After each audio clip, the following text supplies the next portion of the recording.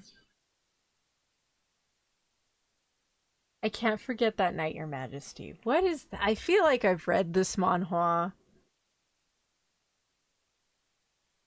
I can't forget that night.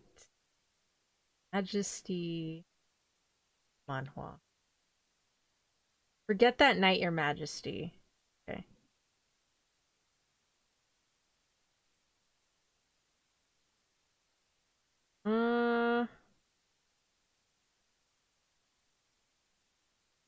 I'm happy to.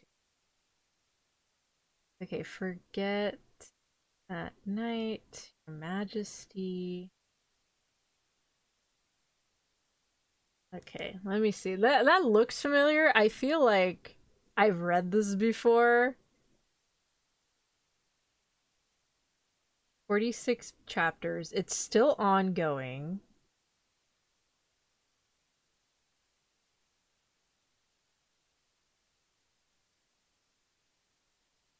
So it looks like Lunia ran away. The basement. The basement? Why is he looking for? Did she leave a letter? She left her kids. Okay. Looks like there's an evil advisor. What happened? Did I return a gemstone to the dragon?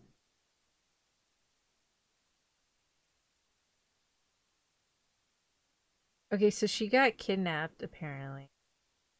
What? Okay, something happened. The church kidnapped her. Oh well, whatever. Never mind, I haven't read it. It sounds like every other plot, though. Alright, Lunia, the daughter of Count of Persephone, was shunned by her father and treated like a tool by her half-brother, leading to a lonely life. Meanwhile, she is chosen by a priest to be engaged to Hades, the head of the Duke of Cronoa family, and decides to marry to the cursed Duke family. The Duke of Cronoa, feared as the king of the underworld, is cursed with a short lifespan if he does not marry a bride chosen by the emperor. Wow. Cursed with a short lifespan if he doesn't marry a bride. This seems like a very common trope. However, Hades tells Lunia that he has no touch of loving her. In order to keep Hades alive, Lucy deceived him and spent the night with him, then disappeared after realizing that she was pregnant with his child. 7 years later, Hades saw a match find Lunia and tried to take her back with the child. So she had 2 kids. She had twins. Okay. Maybe I'll read it. Maybe I won't. I don't know. We'll see. Yeah. Don't want to derail too much. Oh, wait. Just found it. I think it was Kiss Him, No Man. Oh!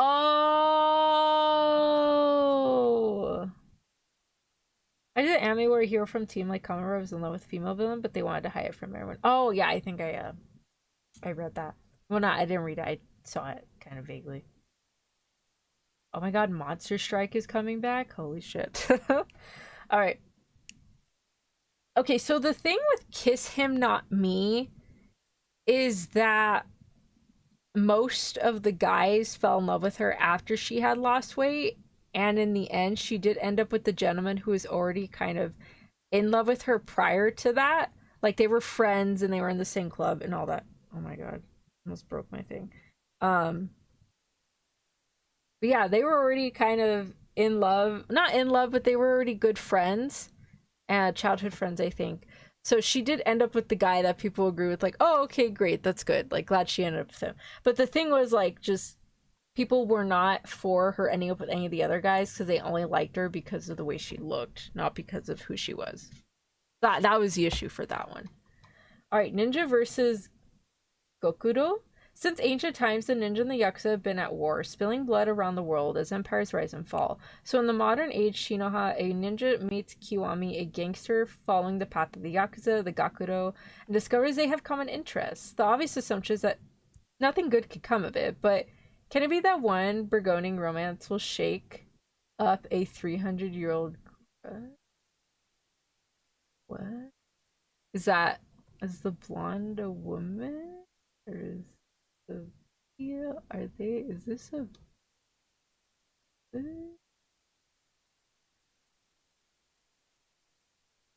Oh, it was bromance. Can one burgeoning bromance will shake up and what? Is this a shonen? I'm just curious. Let me see. Is this like Romeo and Juliet kind of situation? Where they're like best friends and they don't want to hurt each other and everyone's trying to like actively unalive everybody? Dun dun dun dun dun dun dun dun dun dun dun dun. Oh, I like the guy with the white hair.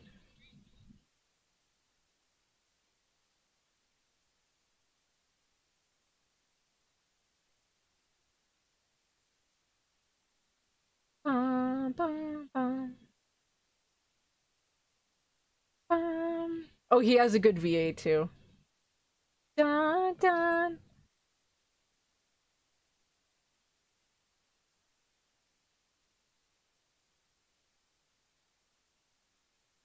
Bum, bum, bum, bum, bum, bum. Do do do do do do do do do do do do do do do do do. This vibe is kind of giving me like One Punch Man vibes for some reason.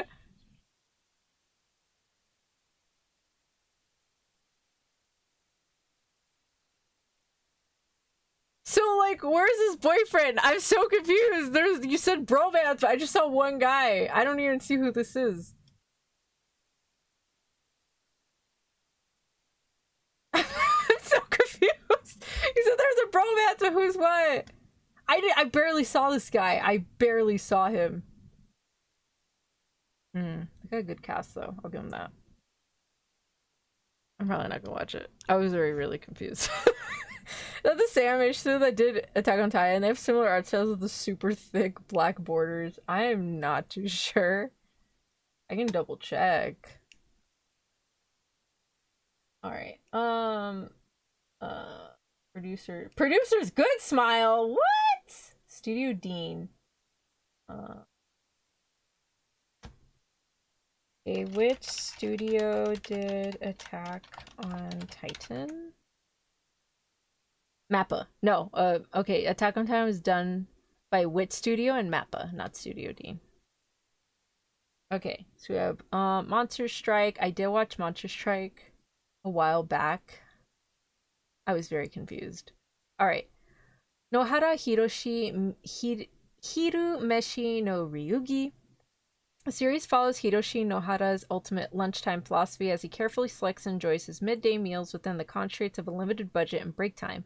But it's not just about savoring food. Hiroshi delves into the cooking trivia, preparation methods, and everyday dilemmas of a salaryman. From debating whether to treat his juniors for lunch, to finding quick meals between sale meetings, and even venting about his boss, the series is packed with relatable moments for working professionals. I just take photos in a corner all day, so not related to me. But if you like food and want to learn about salarymen, watch this. All right, SIVIS, The Sound of Heroes. SIVAS is a co-ed music group led by Yosuke, shaking up the global music scene with their unmatched voices and performances. However, they are actually heroes in disguise, battling against mysterious forces threatening the world. They convert the audience energy into live performance into combat power. Luckily, the battles appear to be ordinary concerts to the public, keeping their identity a secret. So K-pop demon hunters, right? Is that my understanding? Let me see. What could have fooled me? Who is this? Let me see.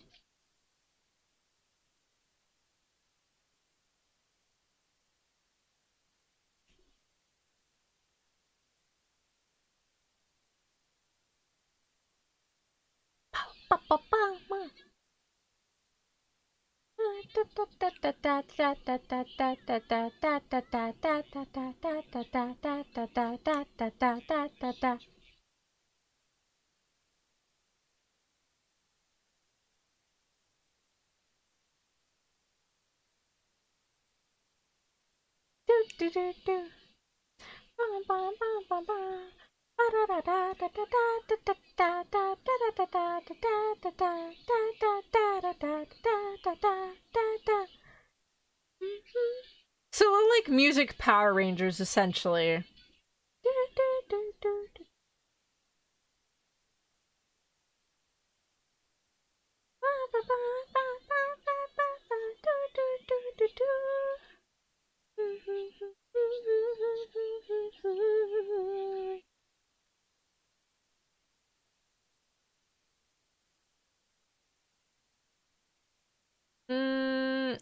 know. Maybe I'll watch one episode, but I'm not that intrigued. It looks okay, I guess. So far, I've only seen 2 to 3 waifus. 3 waifus smashable. You gotta look harder then. I'm sure they're in there somewhere. Oh, okay. I'm just gonna skip that. This is usually like the leftover stuff. So continuing, One Piece, obviously. Case closed, obviously. Gachi Akuta, that one's still continuing. Wataru-kun's blank is about to collapse. What? I don't remember the title looking like that. Crayon Shin-chan still going. Princess Orchestra, all the little goodies. All the little goodies are still going.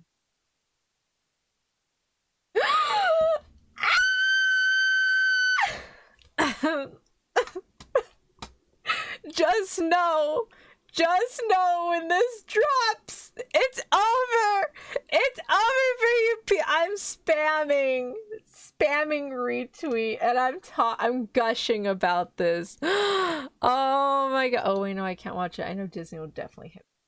Oh my god. I'm gonna add this. What can I delete on my current anime list? Oh my god. Oh my gosh, it's happening. It's happening. I want you guys to know that now. It is happening this month on the 29th. Okay, I'm going to delete probably that one. That one was okay, but like not a favorite, you know?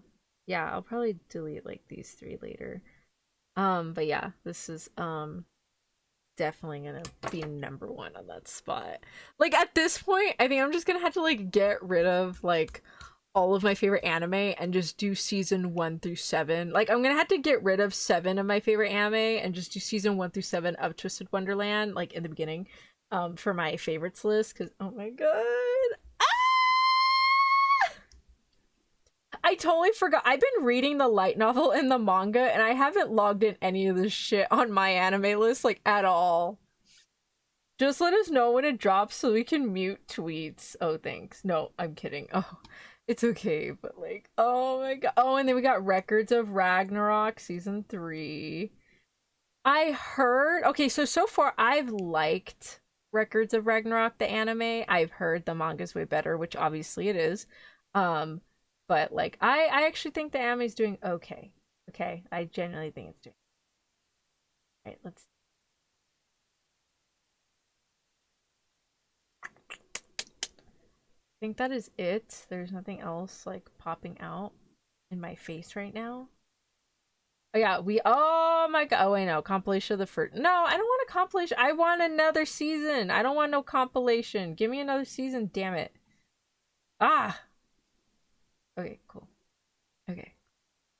Alright, well, we're done for this season. My throat is hurting, so we're probably just gonna go over last season's next week when my throat feels better and I'm not freaking cold right now. My feet are freezing. Let's see, what did I even watch? So I finished that one. I finished that one. I'm gonna finish this one. I finished this one. I actually really like this one. This was very good.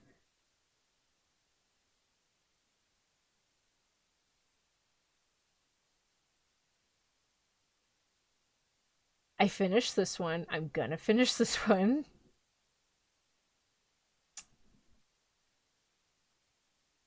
Gonna finish this one. This one is not done yet.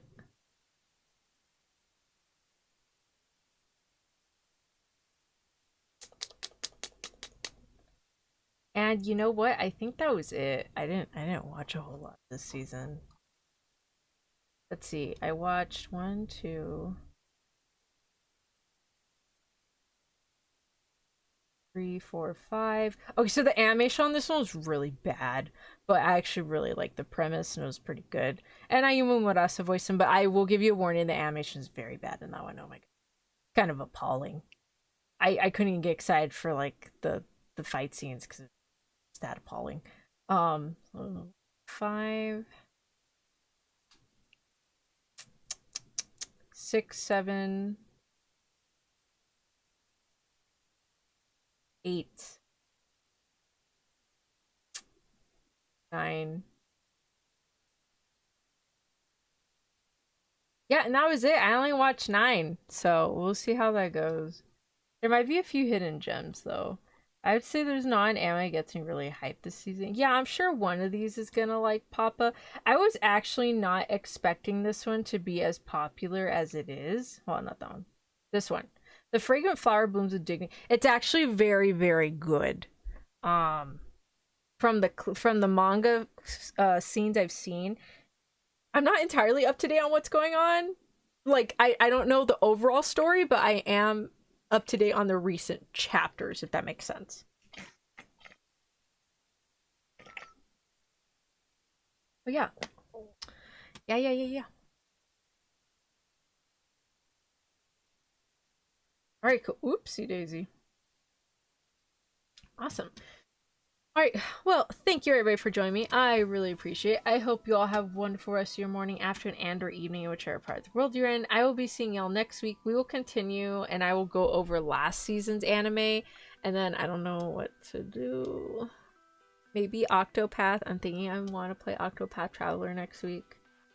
Damn, it's 8.73. Yeah, it was really well received. Extremely well received. I know some people had gripes about her English VA, but I think she sounded really good.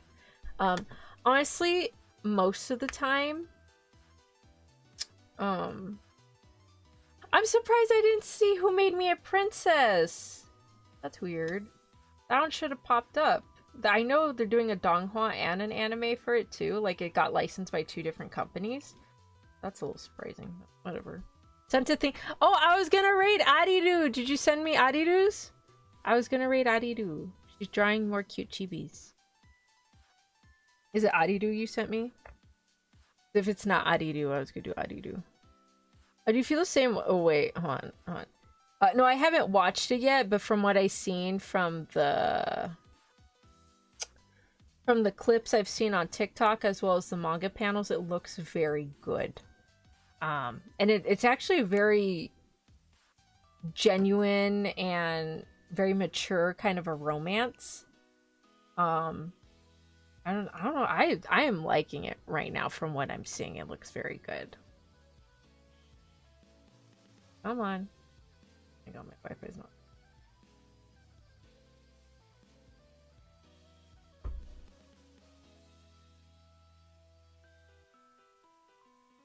Yeah, I was gonna raid Adidu.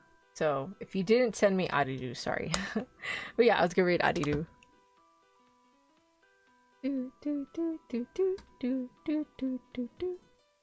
I might have to reach back and watch that. It looked pretty good. Raiding Adidu. Say hello. Hashtag vegan Valentine. There we go.